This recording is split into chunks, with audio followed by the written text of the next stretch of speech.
The decisions that were made over the last 8 years established an ad hoc legal approach for fighting terrorism that was neither effective nor sustainable. An ad hoc legal approach for fighting terrorism that was neither effective nor sustainable. Ouch. Then, moments later, he announced his own ad hoc legal approach for fighting terrorism. President Barack Obama has signed a one-year extension of several provisions in the nation's main counterterrorism law, the Patriot Act. They would have expired on Sunday. President Obama today proposed something new, something called prolonged detention. We will incarcerate people preventively, preventive incarceration. Indefinite detention without trial. That's what this is. That's what President Obama proposed today, if you strip away the euphemisms. One civil liberties advocate told the New York Times today, quote, "We've known this was on the horizon for many years, but we were able to hold it off with George Bush.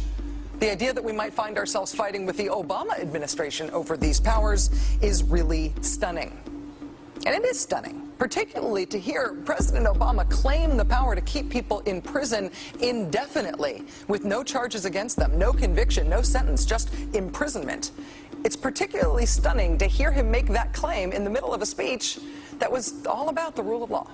A U.S. soldier stripped down, forced to sleep naked behind bars.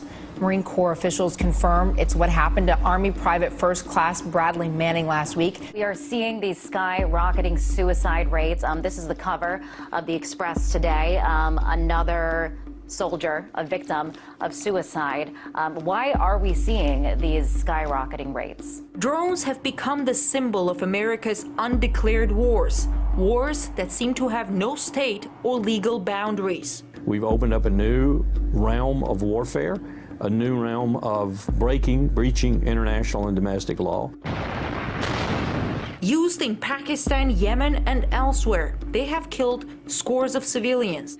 This is according to a report put together by the Bureau of Investigative Journalism. Between 2,000 and 3,000 people have been killed by drones in Pakistan, and of those, as many as 780 are civilians.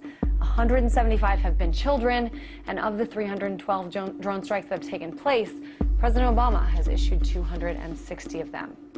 I have 2 words for you: predator drones. You will never see it coming.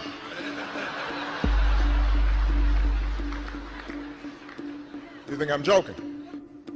Well, get ready to look up at the sky and see drones hovering above.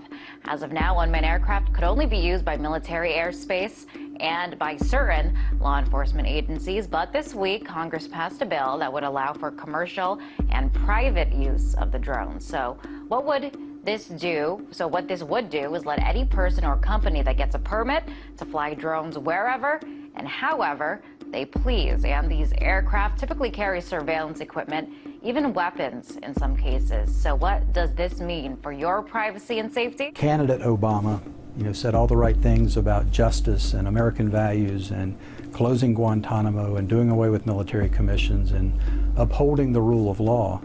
And then once he gets in office, he didn't just embrace the Bush policies, he kissed them on the lips and ran with them, and has advanced them further than President Bush ever did, like killing an American with a drone strike in Yemen.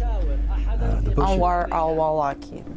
Correct, which is just astounding that an American president can make the unilateral decision that an American... Well, they're saying he was a really bad guy. He deserved it. Well, if bad guys need to die, there are a lot of other people I could put on that list. But an American citizen, for an American president to make the unilateral decision that a civilian agency, the CIA, would go to another country and launch an offensive military operation, fire a missile, and kill an American and bystanders. It wasn't just Anwar al-Awlaki that was killed. There were 4 people killed that day. I'm not aware of any legal justification for that. I think it's called murder. To kill another human being deliberately without legal justification. Our president has a hit list of American citizens like you targeted for assassination. And there are indications that the list of Americans targeted for assassination is growing. Look at the controversies that were created during the Bush administration when the president got caught spying on American citizens without warrants or trying to detain them without due process. Here you're talking about something far more extreme. You're talking about targeting American citizens for murder, for assassination. based merely on the allegation that they're involved in terrorism. No evidence, no charges, no trial, nothing. Once you become knowledgeable, you have an obligation to do something about it.